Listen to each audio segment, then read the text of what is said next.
Welcome to this explainer by Forge College. Today, we are taking on the text that literally started it all, the Bitcoin white paper. But look, we aren't just going to read it passively.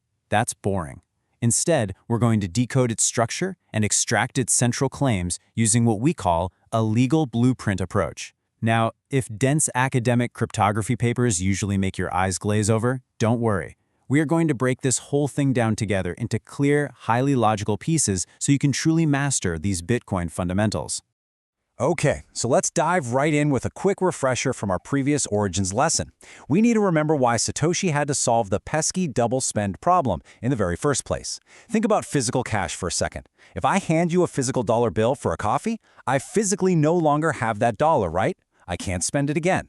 But digital money, it's just computer files. Well, actually, it's really just ones and zeros. Without some central authority acting as a referee, what's stopping me from just copy-pasting my magic internet coin, buying a pizza from Alice, and then using the exact same copied file to buy a coffee from Bob? Historically, we relied on centralized middlemen, like banks, to update a private ledger and stop us from pulling a fast one. So Satoshi's ultimate challenge was figuring out how to sequence these events securely, purely peer-to-peer. Here is our quick roadmap for today. First, the double spend refresher. Second, reading like a lawyer. Third, mapping the structure. Fourth, claims, evidence, and assumptions. And finally, next steps. Let's get to it. Section 1. The double spend refresher. So, the absolutely crucial point here is that preventing a single digital coin from being spent twice wasn't just, a minor bug to fix. It was the specific problem that shaped Satoshi's entire peer-to-peer electronic cash concept. Think of it as the ultimate organizing constraint for the paper. Literally every single mechanism proposed, from cryptographic hashes to timestamps to blockchaining, exists specifically to ensure that once a coin is spent, the whole network agrees on it, and it absolutely cannot be spent again. The double spend was the villain of our story, and the white paper, well, it's basically the engineering schematic for the hero's weapon. Section 2. Reading like a lawyer. It's actually fascinating how perfectly Satoshi's engineering schematic maps to a lawyer's courtroom trial brief. Think about it. A standard legal brief has an issue, the facts, the argument, and a conclusion. The Bitcoin white paper mirrors this completely. It starts with problem framing, which is the issue of the double spend. Then it lists background primitives. Those are the cryptographic facts Satoshi borrowed. Next up are the mechanisms. That's Satoshi's argument for how proof of work solves the issue. And finally, the security discussion, the conclusion on why it's actually safe. Viewing the paper through this legal lens is a real game changer. It helps you cleanly separate the rhetorical setup from the hard technical claims. So if you want to efficiently extract the truth from this text, you need to ask 3 cross-examination questions for every single paragraph. Step 1. What claim is being made? Step 2. What evidence or mechanism actually supports it? And Step 3. What hidden assumptions are required for that claim to hold up? By constantly interrogating the text with these 3 questions, you transform a passive reading experience into an active extraction of testable hypotheses. You basically become the judge of Satoshi's case. Moving right along to Section 3. Mapping the white paper structure.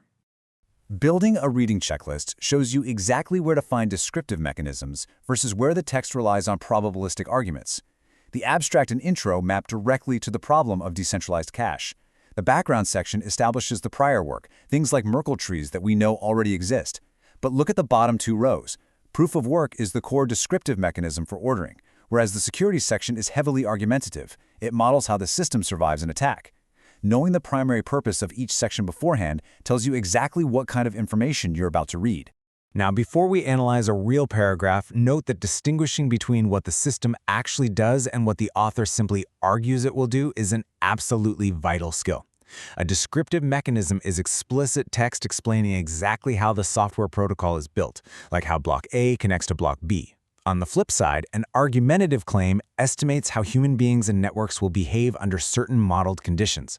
Recognizing this difference stops you from blindly accepting a theoretical economic argument as a hard-coded engineering fact.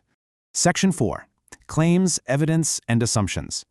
Okay, I want you to read this quote out loud with me. The network timestamps transactions by hashing them into an ongoing chain of hash-based proof of work, forming a record that cannot be changed without redoing the proof of work. Oof, reading that dense academic jargon might literally make your head spin on the first pass.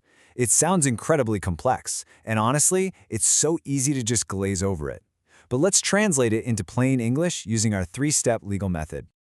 By stripping away the noise, we can find the plain claim, the explicit mechanism, and the hidden assumption. Step 1. The plain claim is simply that blocks provide a tamper-evident ordering of transactions. Step 2.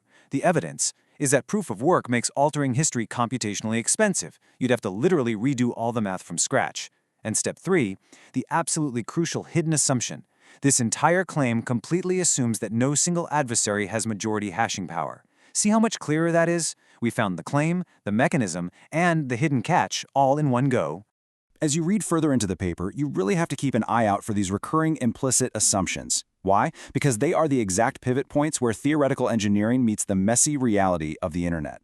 We're talking about assumptions regarding fast network latency, the idea that honest miners will always be the majority, the real-world economic cost of running hardware, and the huge assumption that miners are motivated purely by immediate financial profit, not by politics or, just causing chaos.